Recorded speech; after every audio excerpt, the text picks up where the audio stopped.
What is up, everyone? I am here with my good friend Leo. We're going to go through another week of English Premier League action.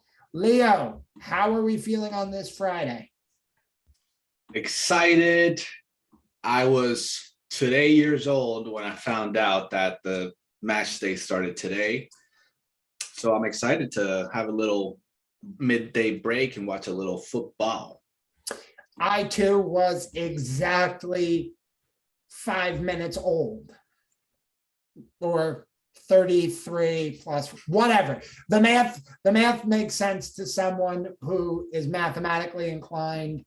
I just found out as well. So yes, the weekend begins with Newcastle hosting Leeds. Maybe not the sexiest of games, but as Leo alluded to, it's good to get the weekend's worth of games started early. Leo, what are some key things you are looking forward to this weekend before we get into the matchups? Well, the key players that I always say is getting old if you're watching the show, but if you're not, I'm going to remind everybody that that's Cristiano Ronaldo, Jack Grealish, and this I think as a third, maybe Adama Traore or Jamie Vardy, let's just say.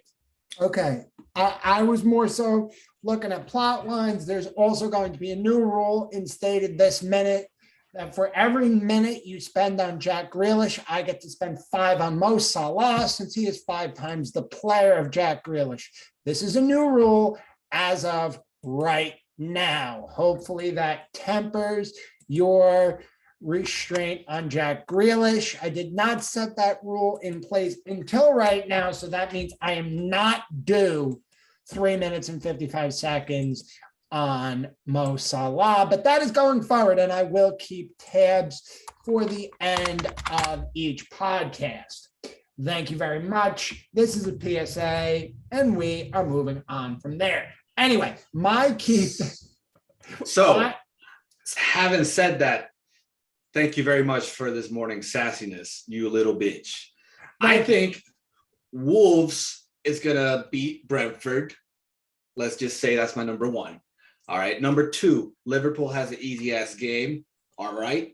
And then number 3, the best game of the weekend, I'm going to say probably Chelsea-Tottenham, just on paper. Tottenham's been looking a little weak lately, but and Chelsea's been looking a little strong. So game of the week. Go ahead. Talk about Mo. You're going to do it anyway. I'm not talking about Mo. You did not talk about Grealish. It's a good rule. You didn't talk about Grealish, so I'm not talking about Mo. You said that rule's in reverse too. It's okay. It's in reverse too, right? If you talk about Mo, then I get to talk about Grealish. How's that? Well, the other thing is you can't not talk about number 11 for Liverpool because he's one of the best players in the league. Well, Jack Grealish is a role player for Man City. So if the rule was like, how about every time? Yeah, but I don't talk about Mo Salah unless he actually does something. Like I in the last podcast tried to mention that he scored 100 goals, and he's not really that great.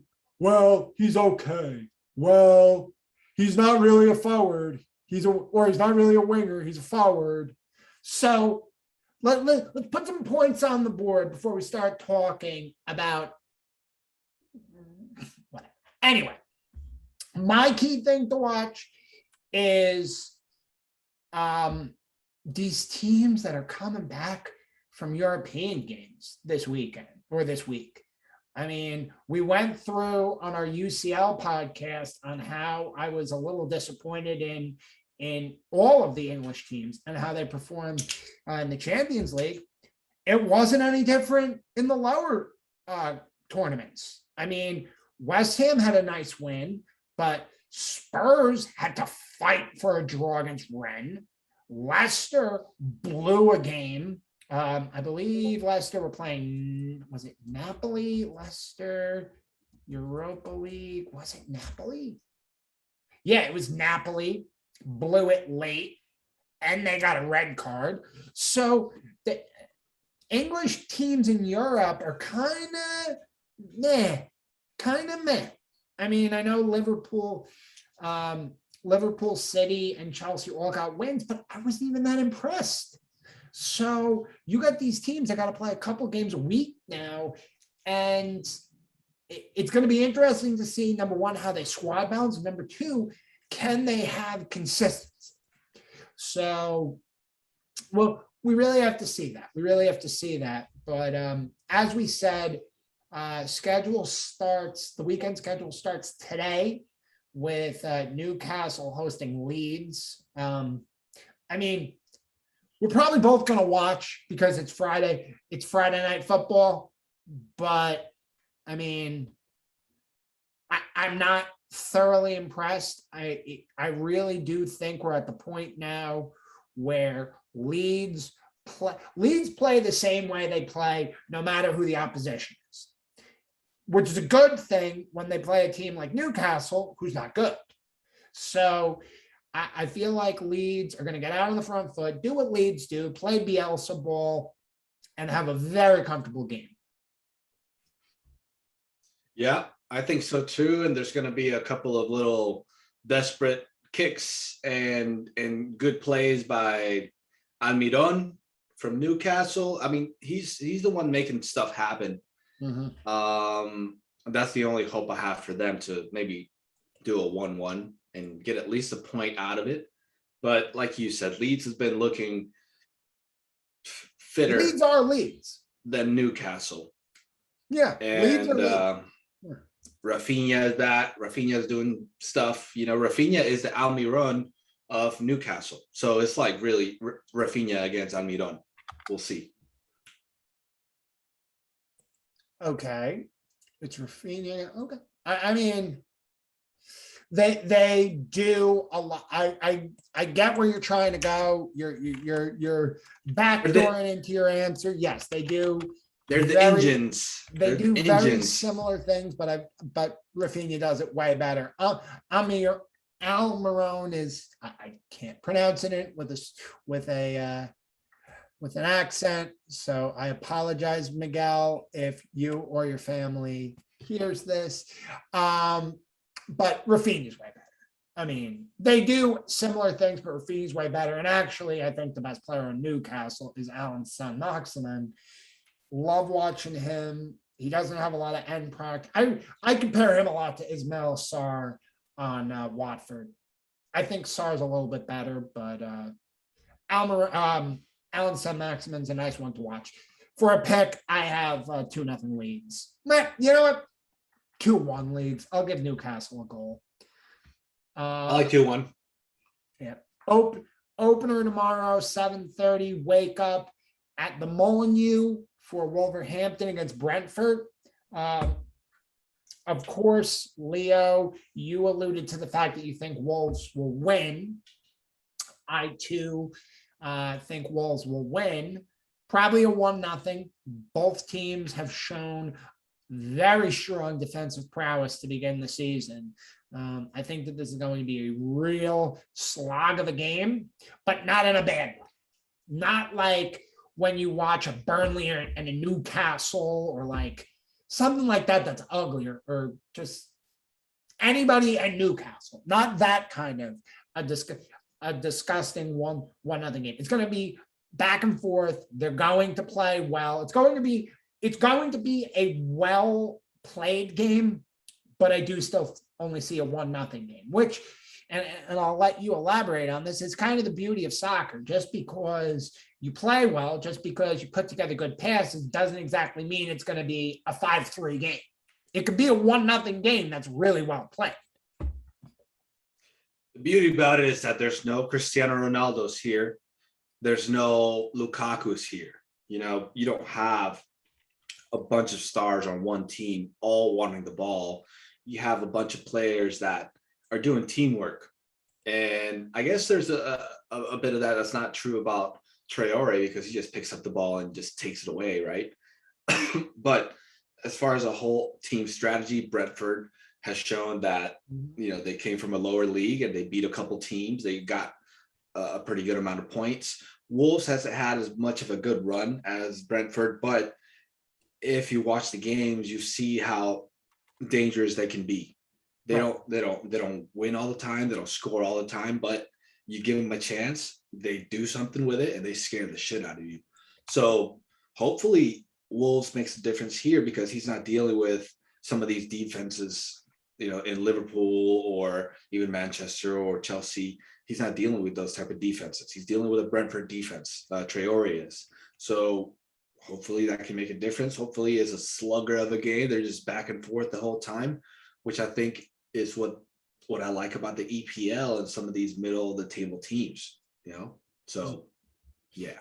I wouldn't really say it's going to be a slugger of a game. I just think it's going to be, I see it as more of a, I don't want to say it's going to be an end-to-end game. I just really see it as just a well-played game. You're going to come away from it and say, that was a really well-played game.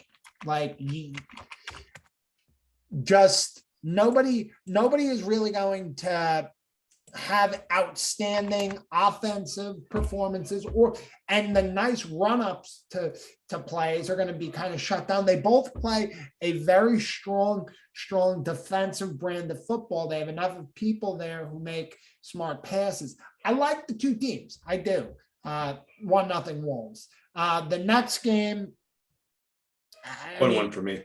The hits just keep coming. At some point, the people who say Arsenal will finish in and around European competition are just going to get laughed at. I don't see them beating Burnley at Burnley, which again, I find as hilarious. I must remind you, they played Norwich at home last week. They won 1-0. Norwich are terrible. Burnley are going to park the bus for 89 and a half minutes, and then they're going to throw the ball into the middle of the box, be it a cross, be it a corner, be it something, and they're going to win 1-0 from the head of Chris Water or Ashley Barnes or James Tarkowski or Ben Mee or something. It's inevitable. And then we're going to, again, be talking about how Arsenal are a shambles. I see it's this. Be a shit game. Yes. 0-0. I could see. I was going 1-0 because I wanted to see a winner, but in my bones, I feel a 0-0. In my bones, I feel a 0-0. I'm just excited for the Monday app when we talk about how shit Arsenal are. That's what I'm looking for there. Best part about this game is going to be when it's over. Yes. And it probably will not be the game that I'm watching at 10 Eastern time because the mighty Reds of Europe will be playing Crystal Palace. Easy peasy, lemon squeezy, 3-0. Don't need to talk about anything more. Although an interesting and good thing for somebody who has been much maligned, Sadio Mane, who, by the way, leads the English Premier League in attempts on goal, has scored in 8 consecutive matches against Crystal Palace. So if there's a guy who needs to see his name on the goal sheet, it's Sadio. Of course, he was on the bench for the Milan game. He came on as a later sub. Fans were kind of shitting on him about his performance against Leeds. Get a brace, Sadio, get a brace. I know that all that being said, I know I said dismissively 3-0 to Liverpool. Crystal Palace did look good last week. Again, that was at home. Again, I don't know how good Spurs really are because remember, they were 3-0 coming into the game, but they had 1-0 victories. Palace have done some nice things. They made some nice transfers. They got Michael Elise. They got Joachim Anderson. They got Edson Edouard up front. They have Cam Gallagher, who looked really bright for West Brom, looks really bright for Crystal Palace, still a Chelsea prospect. All of that being said, Liverpool. Patrick Vieira is still out of his depth as a head coach. anything beyond what I said? What was the injury Liverpool had? I'm interested to see what they're going to do with that injury. They don't have an. I mean, Firmino's out, but that young kid, 17, 18-year-old. Harvey Elliott. But I mean, I like Harvey Elliott. I apologies to Harvey Elliott and dismissing it, but I mean, he was sugar on top. Well, I liked. It feels like Klopp was trying to do something with him, and it was working out. Yeah. And now I'm just trying to see, what else is he going to try? He's trying something. Yeah, I know. Yeah, I mean, when you have to go through the tragedy of bringing in Thiago or Naby Keita or Alex Oxlade-Chamberlain or James Milner or Jordan Henderson or Takumi Minamino, even. I know it's going to be tough when Liverpool. Well, I mean, I do 5 more. I say it for that though. It's like, which one of those good ass players? I want to see more of Thiago personally. Yeah, you know what I mean. Yeah. I mean, hopefully. But again, I don't want to dig deep in there, and I realize that there was a little bit of shade in speaking about Liverpool's depth, but they have a lot of depth. Oh yeah, no doubt about that. Midfield is a spot where they can do a lot of things. What I will say is what Harvey has been able or was able to do was provide an offensive push from the midfield. I would like to see Thiago play how Harvey was playing, push him up more. Although I don't know if he's got the same gusto to do that. I mean, that's what Liverpool bought Alex Oxlade-Chamberlain to do, but then Chamberlain was hurt and he was inconsistent. So you need more of a progressive midfielder in some games. That being said, you don't need it for Crystal Palace at home. If you need a progressive midfielder for Crystal Palace at home, big problems. So, but yes, it is more of a, oh my God, it's a shame that Harvey Elliott is not a part of the team, rather than you need Harvey Elliott. Yeah, he was a bright spot, but it's not like he's irreplaceable. Talking about championship contenders at home, Man City hosts Southampton. Do you have any thoughts on this game? No, this season I don't. Southampton was looking pretty strong at the beginning of last season, but this season they haven't showed much. Man City is looking good. It's going to be an easy game.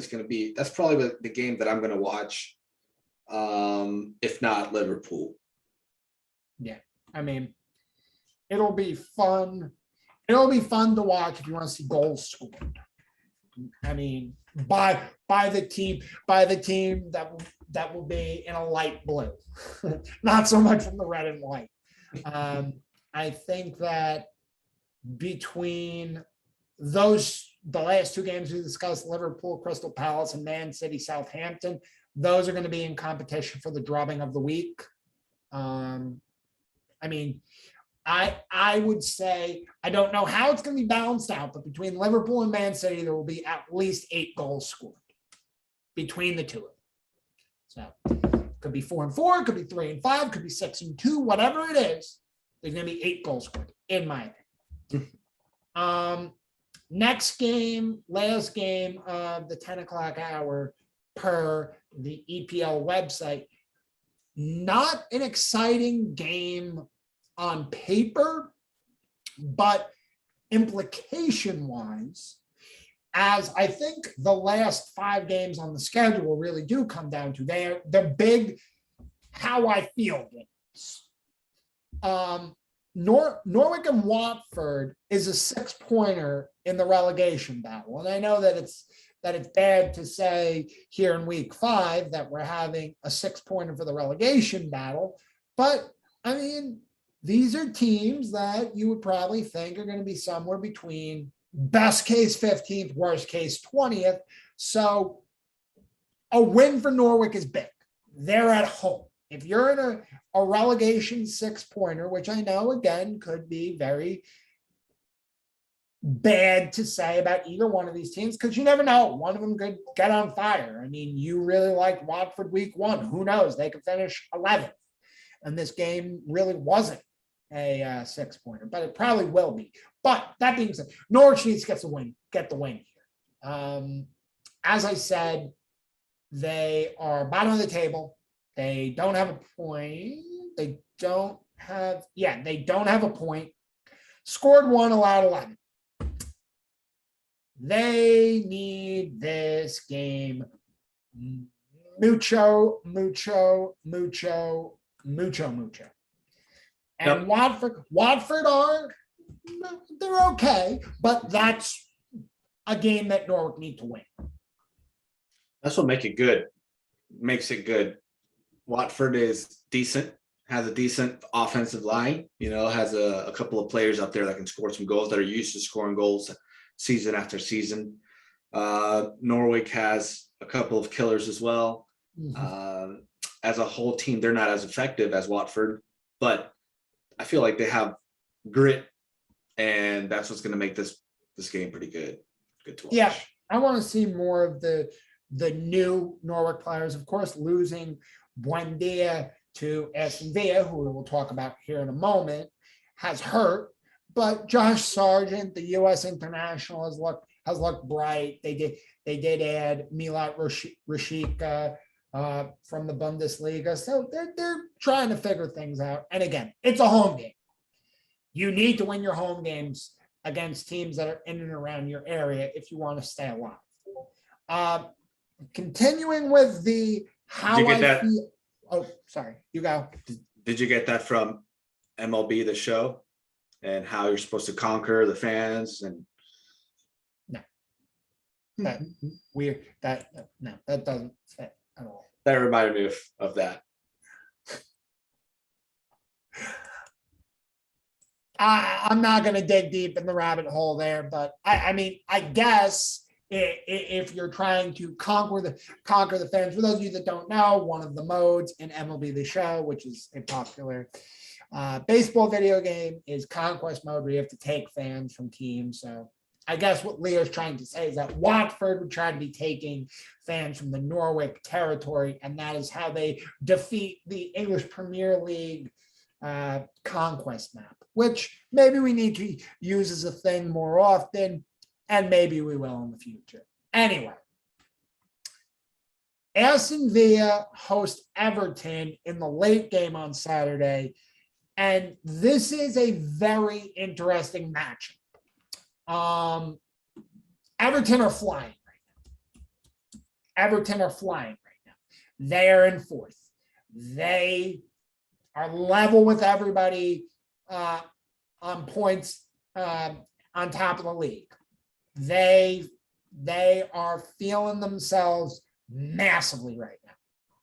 They're undefeated. They're 3-1. They love life right now. They're going to Aston Villa, who are 1-2. They lost their best player probably in the last 20 years. They rebuilt. And then they're 1-2. They're 1-2. 5 goals for, 7 against. They are playing very much so like a middle to bottom team. This is a put up or shut up type game. If Everton want to have Europa League, Europa Conference League, or even in the crazy wild world that we don't even want to think about, Champions League hopes, you need to beat Aston Villa, because that it's like, if you're, because we talked about video games, if you're moving through a video game and you have to beat mini bosses to get to the big boss, Villa away is a mini boss for Everton. If they want to have any conversation about being seen as a legitimate team, you got to beat Villa away. You have to go to Villa and win. for us to even have a conversation about Everton doing something this year.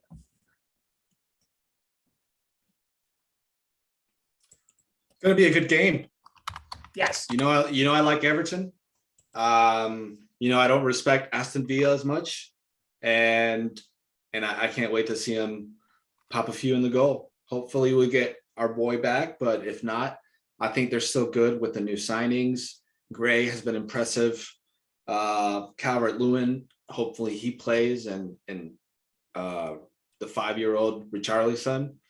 Hoping to see all these faces again, and hoping to see what they do and be successful like they are sometimes, especially against this type of team. So I can just rub it in your face and say you were wrong. Dude, you're not rubbing it in my face. I will. I want to though. One day. I said, and I will maintain to say, if they have any hope, if they want to have a discussion about being a top of the table team, not even a top team, but a top of the table team, like top half, you got to win this game. You got to win this game to move on, because this is Aston Villa are the tier that Everton are in my mind. So you win this game, you're better than Aston Villa, because you went to Aston Villa, you won, you've gone 5 games unbeaten. Impressive. I mean, technically, you do also go 5 games unbeaten if you draw. So I guess a draw, I'm more 50-50 on them. But if you win, you're putting a stamp down. And I do want to see that from Everton. I do want to see them be competitive. I just think Villa's going to win. I got 2-1 Villa.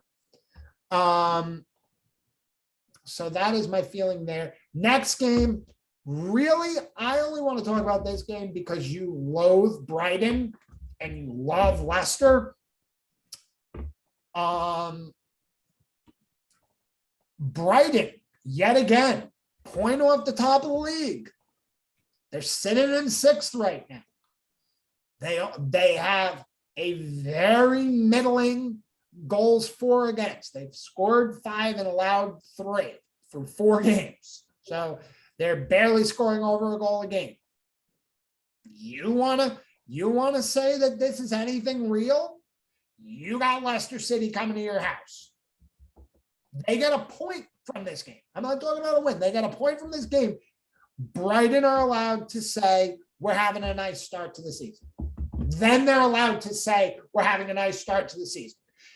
9 points out of 4 looks like a nice start. 10 out of 5, taking a point from Leicester, we're having a good start. Now, if you win this game, now we're having a whole different conversation. We're having a whole different conversation about both teams if Brighton win this game. That goes for any team, though. Any team. But not really. Any team is happy that they don't lose against Leicester or that they beat them. That Leicester is a dangerous team. If you get a Leicester-Tottenham, I love saying Tottenham. If you get a Leicester-Tottenham, if you get a Leicester-Chelsea, even Leicester-Liverpool, they're lucky. They're glad to not come away with – it's not like a Bayern-Barcelona like we were talking about the other day where they've had seasons upon seasons of beating them. Well, anybody's glad, could be glad. Anybody walks away a winner when they tie against Leicester. And I understand where you're going for, but Leicester are 2-0-2 this season. They've lost twice. Now I know one of the losses was to City, and pretty much everybody is an underdog against City, but they also did lose 4-1 to West Ham. And they haven't looked, they got 4 goals in 4 games, which I poo-pooed Brighton for only having 5 through 4 games. Leicester have 1 fewer. So,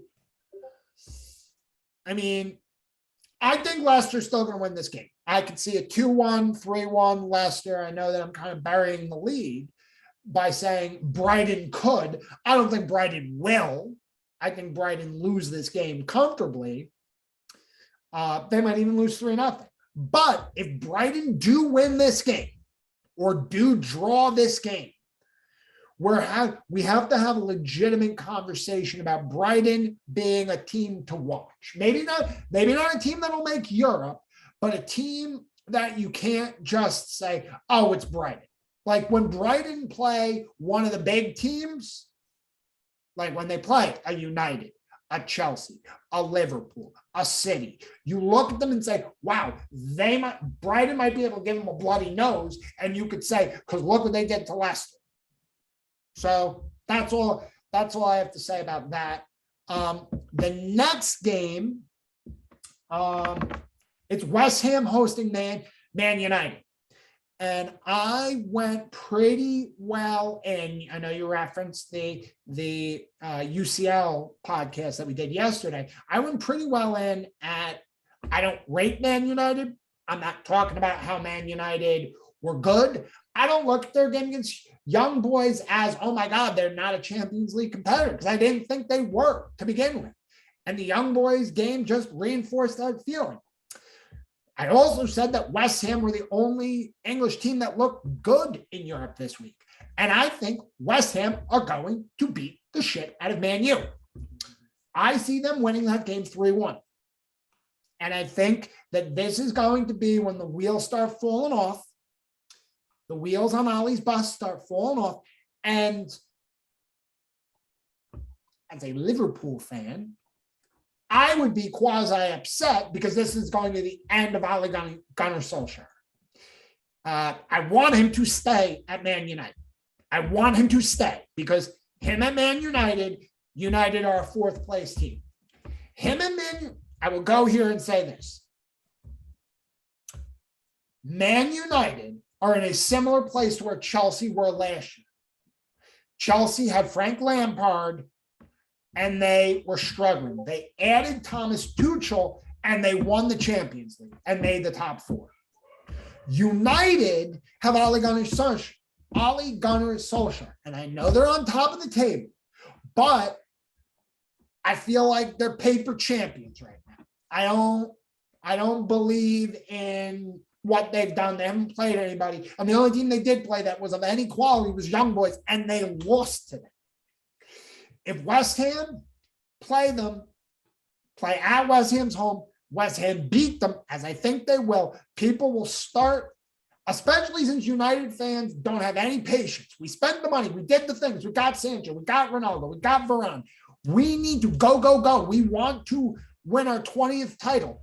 This is going to be the beginning of them saying, Ole Gunnar Solskjaer is not the man to lead us to where we want to go.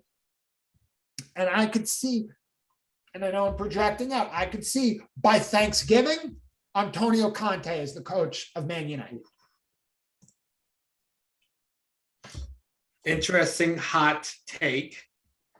I like it. I don't see Ole doing much or getting far this season. I really don't. And I think it's like a Zinedine Zidane sort of case where it's just he gets a hot team, does well for a while, and slowly the chips just start to fall. Oh, wait. I'm not gonna let you off the hook there. Zinedine Zidane won 4 or 3 champions. I don't care if he had Cristiano Ronaldo or Ronald McDonald. He won 3 Champions Leagues. I mean, there have been plenty. If you say, oh, he had Ronaldo, there have been plenty of Barcelona managers who had Lionel Messi and didn't win 3 Champions Leagues. So I'm not a big Zinedine Zidane fan. And by the way, he's available too. And if you want to get a tune out of Paul Pogba, who's better to do that than one of the greatest French midfielders of all time? And I think it's going to be Conte, since Conte won in this league before, but Zizou is out there too. So I went super hot take saying that West Ham was going to win this game comfortably, which, by the way, if my premonition is true, that would mean West Ham won 4-1 against Leicester and 3-1 against Man United. And then we have to have a real conversation about how good West Ham is. I know they have 2 draws, but they're also undefeated. They're 2-2-0. They haven't lost yet. One of 5 teams in England that haven't lost yet. Interesting. I'm excited to see the boys, and hopefully we'll see what they're made out of. West Ham's a tough team, and if they keep up, if they played how they played last weekend in the EPL, hopefully with a little more engagement out of Pogba. Pogba's been great. Then I think we're going to be. I think Pogba has 7 assists already this season. He's been great. Yeah, but the first 4 assists, he got him in the first game or something. Still 3 assists in 3 games. I mean, Pogba's probably been United's best player this season. Yeah, last weekend he wasn't there that much. Well, I mean, so one okay game. Hopefully he'll play better, like he has been, and yeah, I'm excited. Okay. Prediction? I'd say 3-0. 3-0. United. Yep. Wow. Okay. And you didn't give a prediction on Everton Villa either. I say Everton wins this one 2-0. Okay. You writing these down? No, I'm pondering. I'm breathing. I'm thinking. I'm living. Last game of the weekend is Spurs against Chelsea. I have come on here on a bi-weekly basis and said that I think the 2 best teams in England are Liverpool and Chelsea. I have also said that I am not impressed by Spurs. That being said, Spurs did beat Man City at home this year already. And they have been playing a very frustrating brand of the footy thus far. So I don't know if it's going to be as easy as Chelsea's better than Spurs. Chelsea win easy peasy. But I do still think Chelsea will win. I could definitely see a scenario where Spurs take a lead and then Chelsea have to, you know what? I'd actually be interested to see if Spurs were to take a lead, how Chelsea handle that. Because Chelsea play well from in front, and they play well when they don't have to, particularly play well when they don't have to chase a game. That's really what they haven't had to do since Tuchel came in. And I know I'm cherry picking here, but for example, game at the end of the season last year that went totally off the rails was against West Brom. And for some reason, West Brom played extremely well against Chelsea both times last year, but particularly the last game of the season, and Chelsea were chasing that game the whole time, and they ended up getting blown off the pitch. So Tuchel may be a good manager. He is a good manager.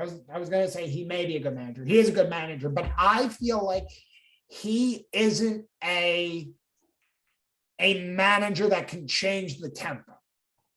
He needs to set the tempo. Now, that being said, he does set the tempo. His Dortmund team set the tempo. His PSG team set the tempo. His Chelsea team has set the tempo thus far. But if they don't set the tempo, they've struggled. That's why, I mean, when you look at the times they've lost, because Thomas Tuchel has managed very successful teams, so very small examples of them losing. But when they have lost, number one, they look really bad. And number two, it's because the other team sets the tempo. I mean, that West Brom game from last year comes to my mind on a more recent and obvious level. But I mean, even if you stretch it back out, and it's just a thought that comes to my mind, is Tuchel in the Champions League final 2 years ago with PSG. Bayern set the tempo, PSG had nothing, which I feel at some point is a tactical inaccuracy for Tuchel of I can't make changes. I can't, if I can only do it my way. And most of the time, his way works. Nuno Espirito Santo, I respect him a lot as a coach of Spurs. I feel like he's going to come out and try to frustrate Chelsea. If he does, Chelsea may be in trouble. So what I want to see the most is if Chelsea go down, if Chelsea aren't controlling the pace of this game, if they can change it up and get the 3 points, which I think they will. I see either a 2-1 or 2-0, but I'm interested to see how that all shakes out. I like it.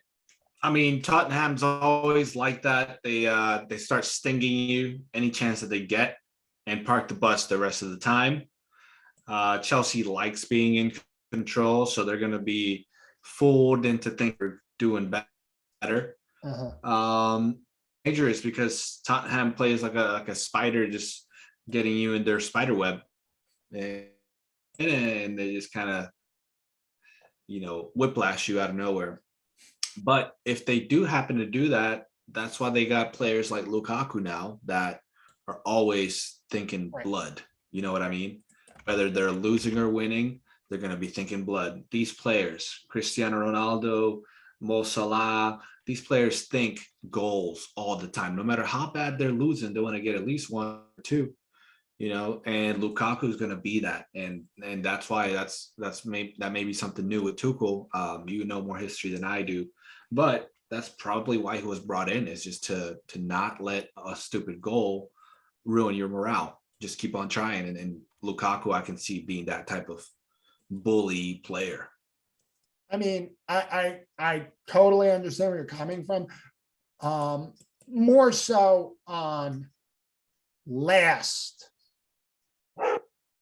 season's example, because he didn't have that apex predator striker last year with Chelsea. But I mean, I did also give the example of PSG, and I know they're playing Bayern Munich, who's phenomenal, but I mean, PSG had everything attacking wise, and Tuchel still continued to play his I'm going to do it my way and try to frustratingly break you down, and Bayern just ping, just it was Thiago Alcantara just running the pitch and not letting PSG do anything. And Tuchel just did exactly the same thing as he would do if he was winning 3-0, and they didn't score any goals and they lost 1-0. So it's interesting to see if he has matured tactically and how. And again, I'm living in a hypothetical world where Spurs take the lead. Chelsea can blow them off the pitch. I mean, the other really top team that I've seen Chelsea play this year was Liverpool, and Chelsea looked very, very good. And that was a very, very tightly contested game. And I'm really interested to see how it would have ended if it was 11v11 for 90 minutes. If Chelsea played that game against Spurs, they wash them off the field. They wash them off the field. I mean, Spurs don't have the defensive nous that Liverpool haven't really. Liverpool only allowed a set piece goal. I mean, Spurs do have a good defense, but you also saw from last week that they got picked off by Crystal Palace. Crystal Palace and Chelsea are two different universes. So it's interesting to see how it's going to shake out. Just if we take a peek here, just at the table, I mean, Leeds Newcastle is today, and that's technically 17th against 19th. So that's pretty dross. You got 15 playing 20. That's not ideal. You got 16 playing 18. So technically, if you want to stretch it out, the whole bottom six is playing each other this weekend. Mhm. 15 is playing, like I just said, 15 is playing 20, 16 is playing 18, and 17 is playing 19. Now, you could debate if Arsenal and Leeds should be in that discussion, but that's where they stand right now. So that's definitely interesting, just to see. And then, of course, 2 is playing 7, and the 7 was number 1 as of last week. So it's definitely going to be interesting to see how this all shakes out. Anything else you are specifically looking forward to? No, I think it should be a pretty relaxed weekends. There's not a lot of major good games, like top of the table games against each other, except for maybe Chelsea, Tottenham, kind of. But you're going to see the battle of the losers, the people that don't want to get relegated, and that's always fun to watch.